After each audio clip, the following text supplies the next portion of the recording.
Hello hello students, ये वाले video में हम डिस्कस करने वाले हैं टॉपिक इंटीग्रेशन बाय सब्स्टिट्यूशन। ठीक है, तो ये एक मैंने आपको समझाने के लिए बहुत ही सिंपल सा क्वेश्चन लिया है।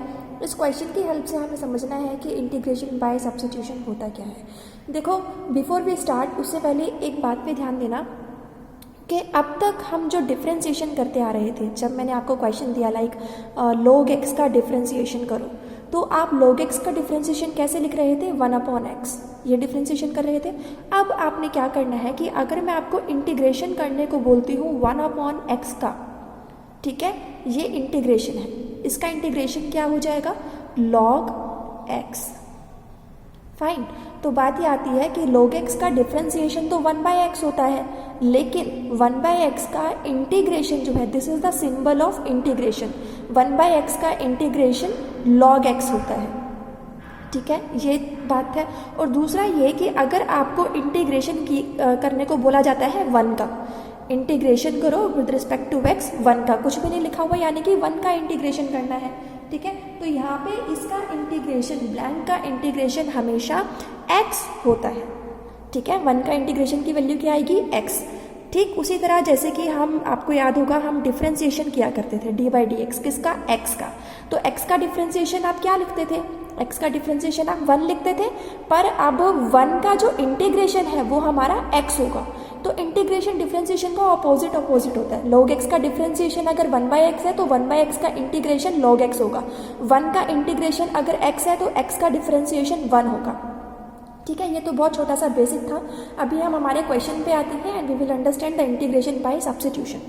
तो सब्स्टिट्यूशन में क्या होता है, हम हमारी पूरी एक वैल्यू को t के बराबर रख देते हैं, और t के बराबर हमने उस वैल्यू को रखना है जिसका डिफ्रेंशिएशन करके हमें कुछ ना कुछ बेनिफिट हो। किस तरीके से बेनिफिट होगा, ये बात आपको अभी पता चलेगी। आप स्टार्टिंग से ध्यान दो, जैसे कि हमने 2x² माइनस 2x प्लस 1 हमने मान लिया कि ये पूरी वैल्यू इक्वल है t के। ठीक है, अब हम इसका डिफ्रेंशिएशन कर देते हैं by differentiating the function with respect to t की रिस्पेक्ट में हम इसका डिफ्रेंशिएशन कर देते हैं। तो डिफ्रेंशिएशन क्या हो जाएगा इसका, 2x² का डिफ्रेंशिएशन आपका हो जाएगा 4x एंड माइनस 2x का डिफ्रेंशिएशन क्या हो जाएगा आपका 2।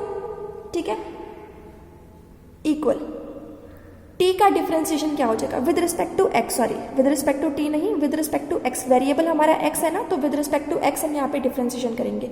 t का डिफ्रेंशिएशन क्या हो जाएगा, dt/dx।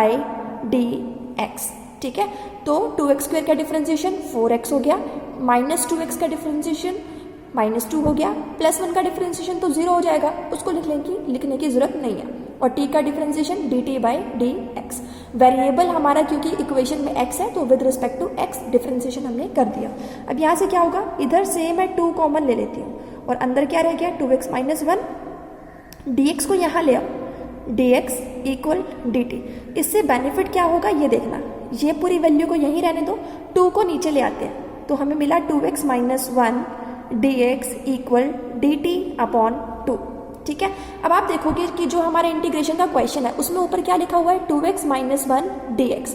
ये ऊपर वाली पूरी वैल्यू है बेटा, इस ऊपर वाली पूरी वैल्यू को हम dt/2 के इक्वल लिख सकते हैं ना, हमने यहाँ से अभी ये इक्वेशन डिराइव कर लिया। तो देखो इसके इंटीग्रेशन को हम किस तरीके से सॉल्व करेंगे। अब मैं इस क्वेश्चन का जब इंटीग्रेशन करूंगी तो ऊपर वाली वैल्यू को मैंने क्या लिख दिया, dt/2, और नीचे वाली जो वैल्यू है 2x² माइनस 2x प्लस 1, ये पूरे को हमने क्या एज्यूम किया था t, तो इसके नीचे वाली जगह पे हम रख देंगे t।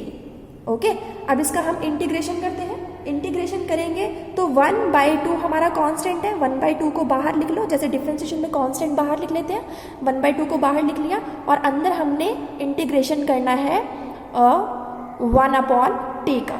ठीक है, बिल्कुल वही जैसे कि हमारा यहाँ पे था, इधर देखो 1/x dx था, इसका इंटीग्रेशन क्या निकल के आया, log x। ठीक उसी तरह 1/2 तो कांस्टेंट है, ये बाहर ही रहेगा, 1/t dt, इसका इंटीग्रेशन क्या हो जाएगा, जैसे यहाँ log x आया, यहाँ हो जाएगा log t मोड के अंदर। ठीक है, log t। अब t की वैल्यू क्या है हमारी, मोड का मतलब नेगेटिव वैल्यू पॉजिटिव हो जाएगी, 1/2 log t की वैल्यू थी हमारी 2x²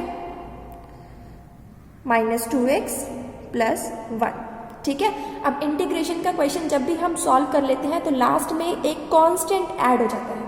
इस चीज़ से कंफ्यूज मत होना, बस जब भी आप इंटीग्रेशन कर लो तो क्वेश्चन सॉल्व होने के बाद जो आंसर आता है उसमें आपने एक कांस्टेंट वैल्यू ऐड कर देनी है कि कुछ ना कुछ एरर है जिसकी वजह से आंसर ऊपर नीचे हो सकता है, तो एक कांस्टेंट हमारा ऐड हो जाएगा and this is your answer.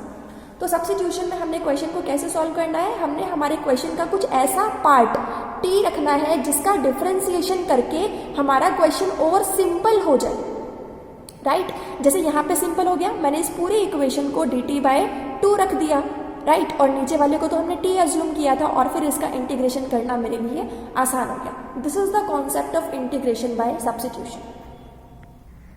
ये वीडियो मैंने सिर्फ आपको इंटीग्रेशन बाय सब्स्टिट्यूशन का एक कॉन्सेप्ट क्लियर करने के लिए दिया है ताकि सिलेबस में से कुछ भी छूटे नहीं। आपका बेस्ट रहेगा अगर आप इंटरेस्टेड हैं क्वेश्चन करने में तो करो, अदरवाइज जो डिफरेंशिएशन का चैप्टर है उसकी अच्छे से प्रैक्टिस कर लो। ओके, नेक्स्ट वीडियो सेशन आपको जल्दी प्रोवाइड करा दूंगी।